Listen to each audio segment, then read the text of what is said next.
Terrence the Titmouse Tracks a Toot by Calvin Sweers. A titmouse, you say? Now that's a weird word. It might be the silliest word ever heard. It's funny to say, 'cause it sounds a bit naughty. But trust me, it's fine. Your mouth's not a potty. See, titmice are birds, like little chickadees. They chirp and they peep, and they live up in trees. And now that you know the God's honest truth, let me tell you the story of one who's a sleuth. Terrence the Titmouse was a frisky young bird. He wasn't a rodent, if that's what you've heard. Up in the branches and boughs he would sit. Some called him Terrence, and others just Tit. It hadn't been long since Tit left the nest, and he needed a home, some place he could rest. So he flitted and fluttered, and flew all around. He searched all the trees round Rhode Island Sound. Finally, a fir tree presented its bark, recently home to an old meadowlark.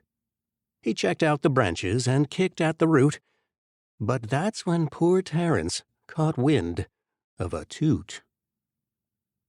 The rippling sound was what he heard first, but then he inhaled, and his head almost burst.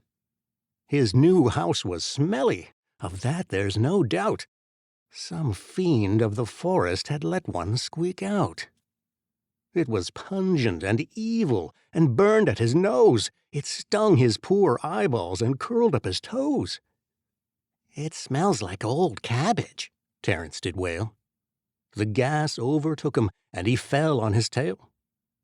His last fleeting thoughts, before passing out, were memories of sulphur and boiled Brussels sprout. When he came to, not 5 minutes later, the smell hadn't gone. In fact, it was greater.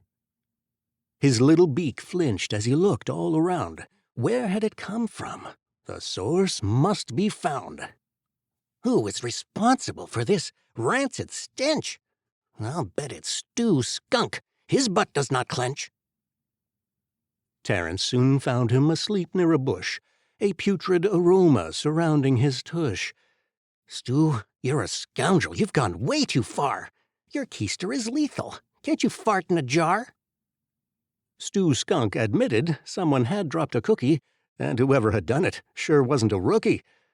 "But this one is not mine. I can tell. It smells funny, like the brown bingo dabber on Buford the Bunny." "Okay, if you say so," said Terrence the Titmouse. He went to see Buford and knocked at his house. "Come out here, you bunny, and try to explain why you couldn't contain that breach of methane." But Buford denied it and swore with a yell. Wasn't my hiney that started this smell." So Terrence continued to search for the culprit. He just plugged his nose and tried not to gulp it.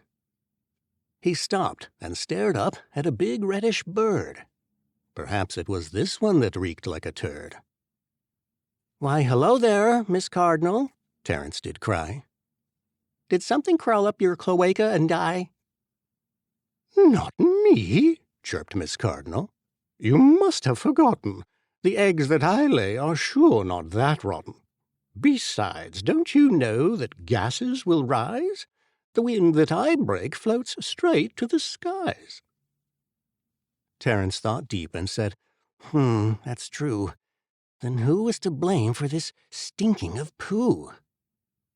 He questioned the badgers, the fox, and raccoons, but no one confessed to the sick, noxious fumes.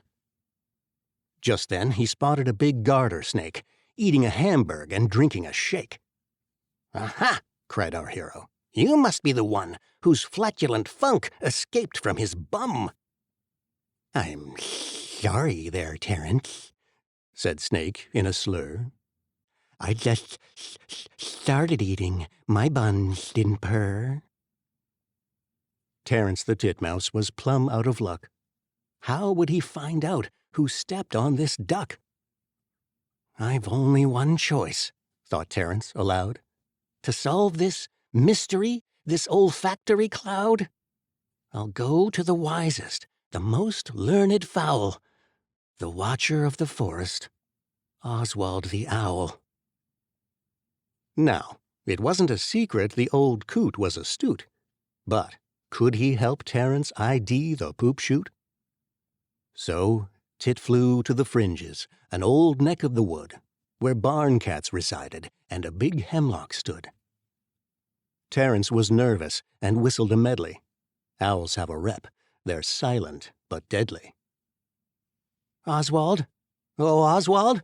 Are you there, good old chum? Tit's feathers went goosey. His legs went all numb. Oswald the Owl just opened his eyes. Stink bomb or not, you could tell he was wise. He ruffled his feathers and puffed out his chest, then spoke directly to his toot-tracking guest. Tit, you're a fool.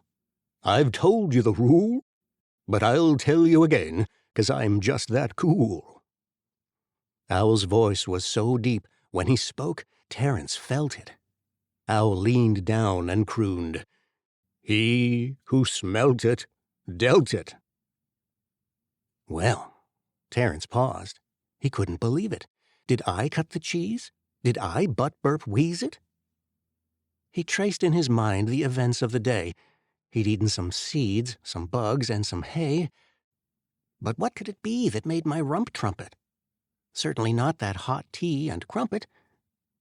And then he remembered the events of last night. He'd gone to the pub for a brew and a bite. He had bangers and beans and old sauerkraut. This was the reason his rectum roared out. Of course, it was beans, the musical fruit. Everyone knows when you eat them, you toot. Terrence the Titmouse sure felt like a chump. He thanked the old owl, then went for a dump.